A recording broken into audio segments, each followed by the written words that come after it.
34ኛው ሳምንት ብላንክ ጌም ዊክ ነው። ፍሪ ሂት ቺፕ የቀራቸው ተጫዋቾች በሙሉ በዚህ ሳምንት ቺፓቸውን ይጠቀማሉ ተብሎ ይታሰባል። በዛሬው ቪዲዮ ደግሞ ስለ ራሴው ፍሪ ሂት ድራፍት እና ስለ ተለያዩ ተጫዋቾች የምናወራ ይሆናል።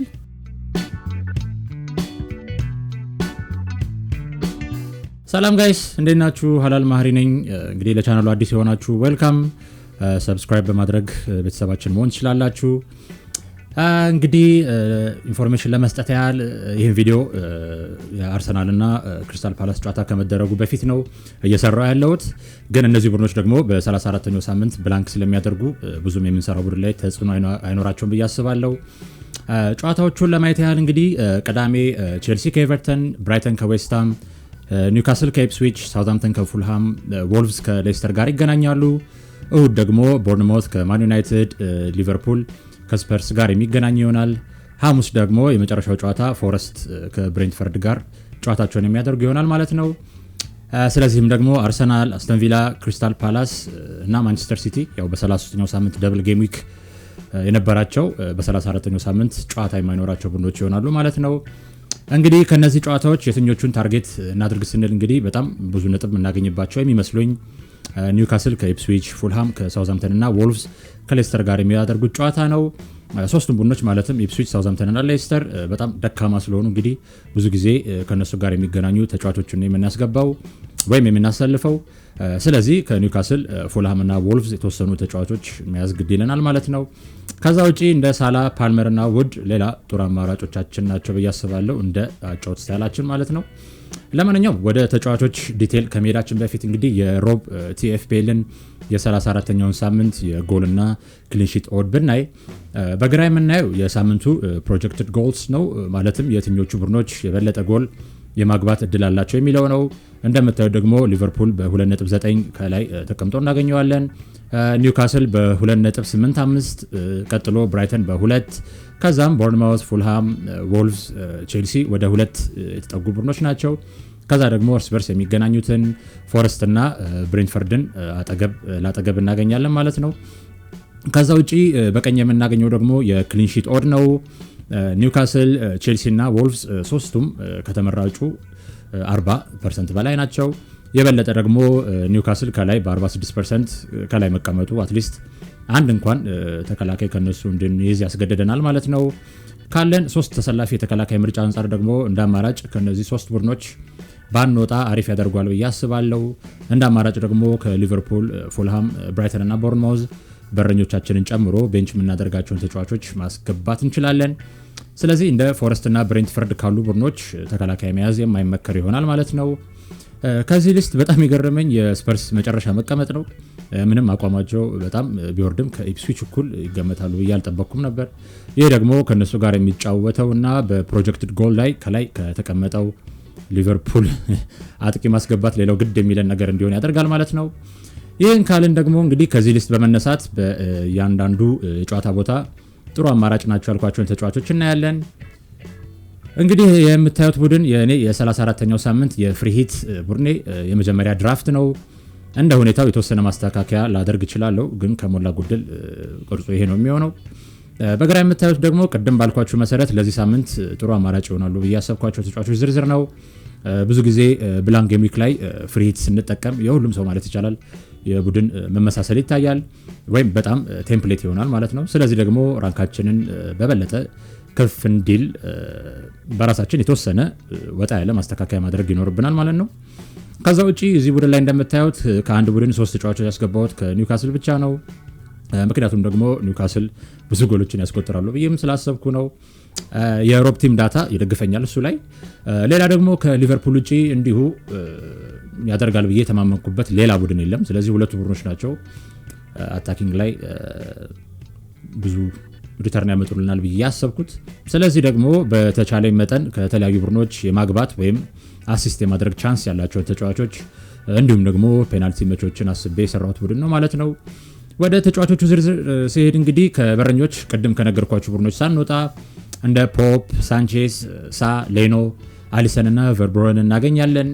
ከዲፌንደሮች ደግሞ ትሪፒየር፣ ሼር፣ ሊቨራሜንቶ፣ ኩኩሬላ፣ ኤትኑሪ፣ ስቱፒኛን፣ ሮቢንሰን፣ ሴሴኞ፣ ትሬንት፣ ኮናቴ እና ቫንዳይክ እናገኛለን። ከሚድፊልድ ደግሞ ሳላ፣ ዲያዝ፣ ጆታ፣ መርፊ፣ ባርንስ፣ ጎርደን፣ ብሩሞ እና ክላይቨርት ይኖራሉ። ወደ አታከሮች ስንሄድ ደግሞ ኢሳቅ፣ ውድ፣ ኩኛ፣ ስትራንድ ላርሰን፣ ዌልቤክ እና ኢቫኒልሰን እናገኛለን ማለት ነው። ከዚህ ሊስት ብዙ ሰው የፓልመር አለመኖር ሊገርመው ይችላል። ግን ዋና ቡድኔ ላይ እንግዲህ ለዘመናት ያሰቃየኝን ተጫዋች እውነት ለመናገር ፍሬት ቡድኔ ላይ ማስገባት በጣም ትልቅ ኖር ነው ብዬ አስባለሁ በግሌ። ኢቨን ሆል ቢያደርግ ራሱ የሚቆጨኝ አይመስለኝም፣ ኢንክሉዲንግ ጃክሰን ማለት ነው። ከአታከሮች ስመጣ ከበረኞች ስንጀምር እንግዲህ ለራሴው ቡድን ሌኖና ሳንቼዝን ነው የመረጥኩት።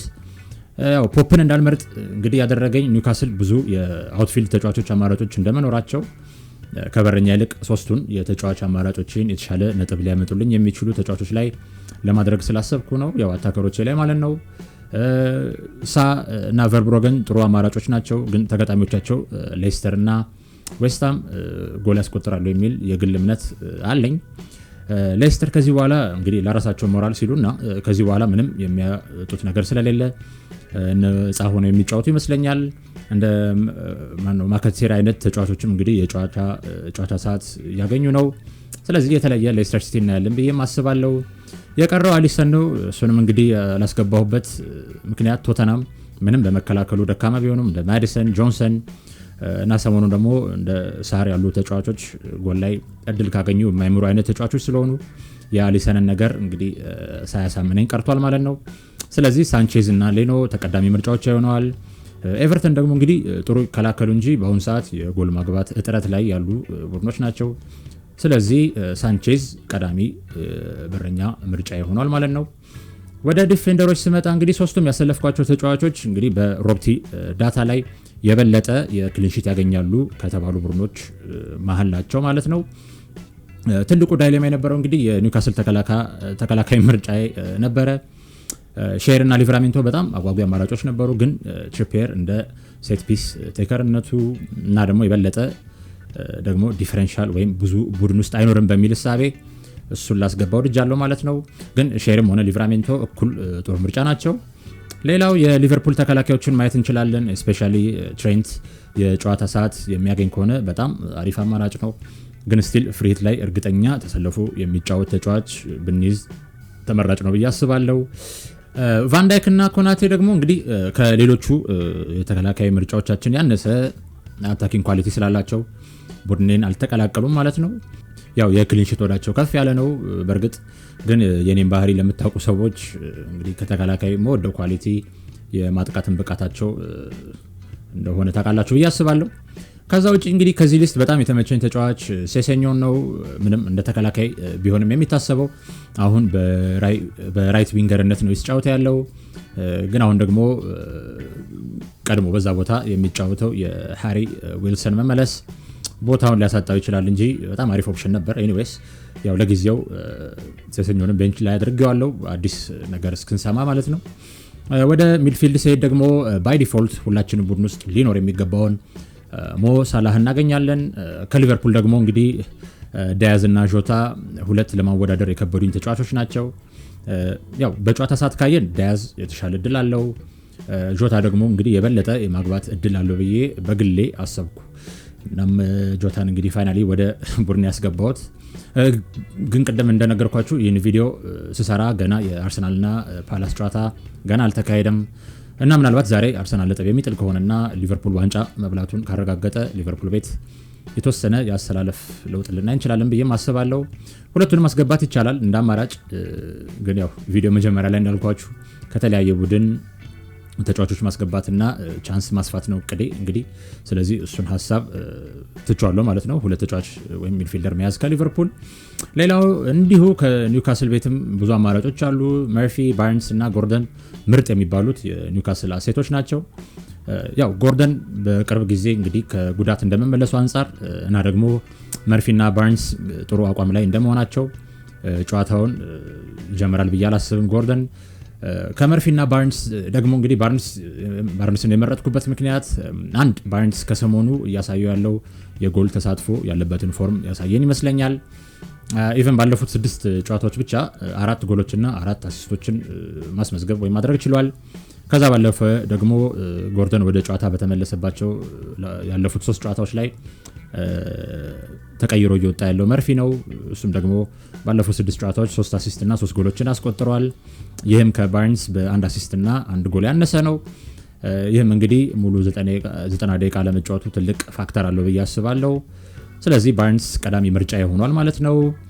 ስለዚህ ደግሞ ጥሩ ምርጫ በያስቀመጥኳቸው ምቡሞ እና ክላይቨርት ወደ ቡድኔ ተቀላቅለዋል ማለት ነው። ያው ሁለቱም ለየቡድናቸው ፔናልቲ መች ናቸው። ፎረስት ደግሞ ከሰሞኑ በጣም ጎል እየተቆጠረበት ያለ ቡድን ነው። አይ ቲንክ በዚህ ሰዓት በዲፌንዲንግ 4ኛ ወረስት ቡድን ሆኗል። ኤኒዌይስ ዩናይትድም ቢሆን ደግሞ ሌላ አሁን ሙሉ አትኩሮቱን ዩሮፓ ሊግ ላይ ስላደረገ ተከላካዮችን ጨምሮ ብዙ ጠንካራ ተጫዋቾቻቸውን ይዘው ይገባሉ ብዬ አላስብም። ወደ ፎርዋርድ ስንሄድ እንግዲህ ብዙ የሚያጓጉ ተጫዋቾች አናገኝም። ያው ኢሳክ ባይ ዲፎልት እንደ ሳላ ሁሉ ሊኖረን የሚገባ ተጫዋች ነው።